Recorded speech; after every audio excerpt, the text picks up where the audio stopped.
Hey YouTube, welcome back to Heritage Focus.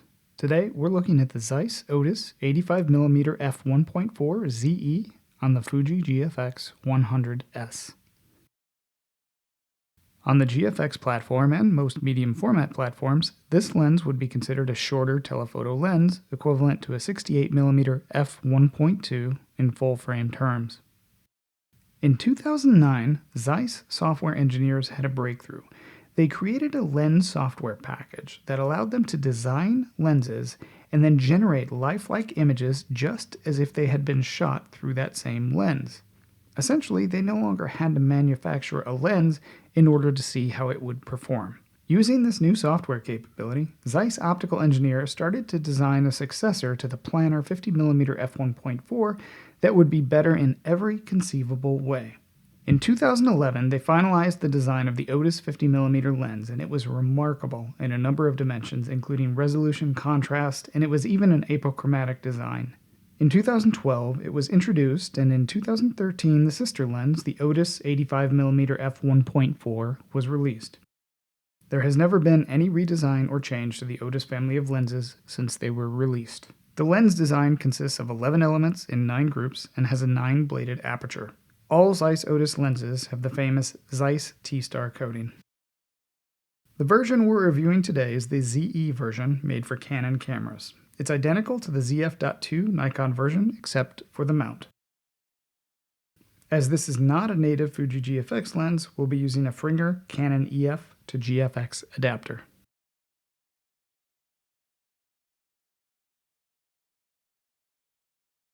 The lens weighs 1,209 grams. The adapter weighs 197 grams. The combined weight is 1.4 kilograms or 3.1 pounds. This combination of lens and adapter is about 610 grams or 1.3 pounds heavier than the native Fuji GF 80mm f1.7 lens. The lens is a manual focus lens, but aperture control is electronic. There is no aperture control ring on the side. The aperture ranges from f2.8 to f16. The lens measures 3.6 inches or 92 millimeters in length without the hood. The Canon adapter adds 1 inch, so the fully adapted lens has a maximum length of 4.6 inches or 120 millimeters. The lens accepts 75mm filters. The minimum focus distance of the lens is 31.3 inches or 80 centimeters. This is what the fully adapted lens looks like on the Fuji GFX 100S camera.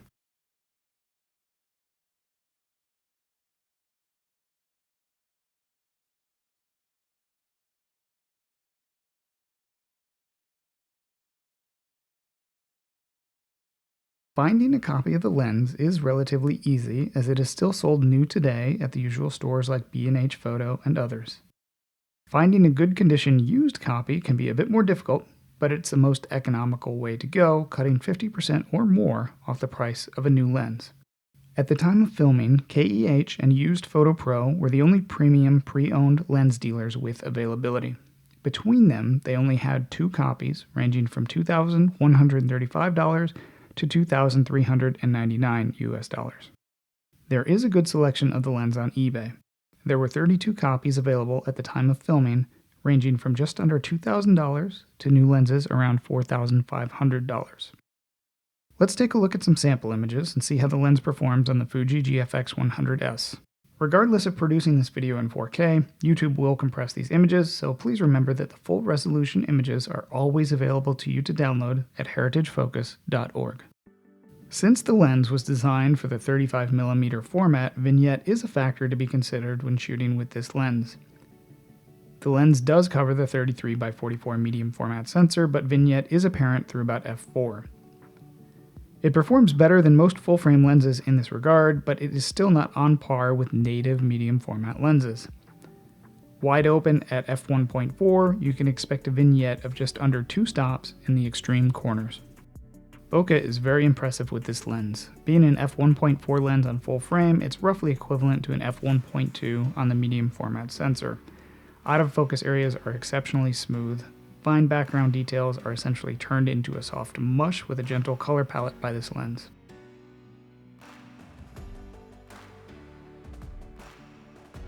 The focus transition is at once very dramatic, yet gentle.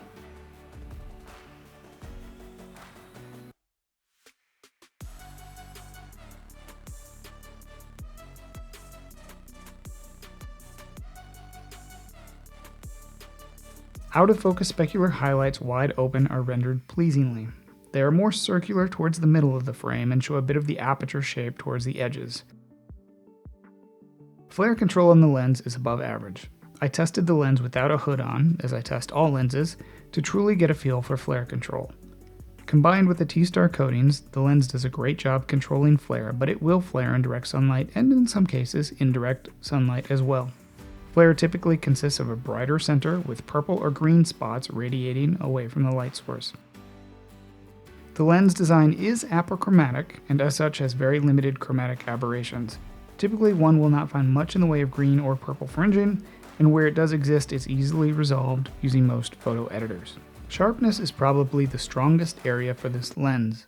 Despite not being optimized for medium format digital sensors, we do see an edge-to-edge sharp frame from f2.0 and beyond.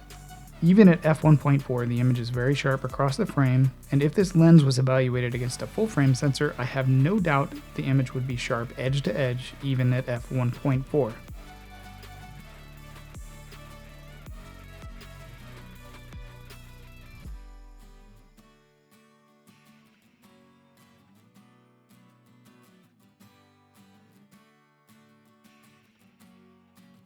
Paired with the GFX 100 megapixel sensor, the colors this lens provides are vibrant, deep, and well saturated.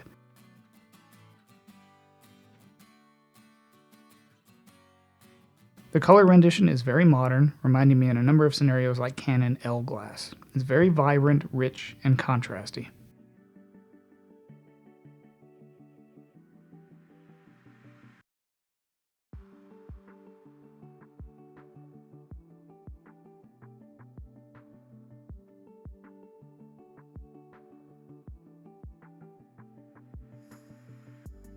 Now it's time for the HTSA. The HTSA is our patent-pending, heritage-focused, highly technical, subjective analysis. This is where I assign quantitative values to specific lens characteristics based on absolutely no scientific measurement whatsoever and based solely on my experience and personal opinion.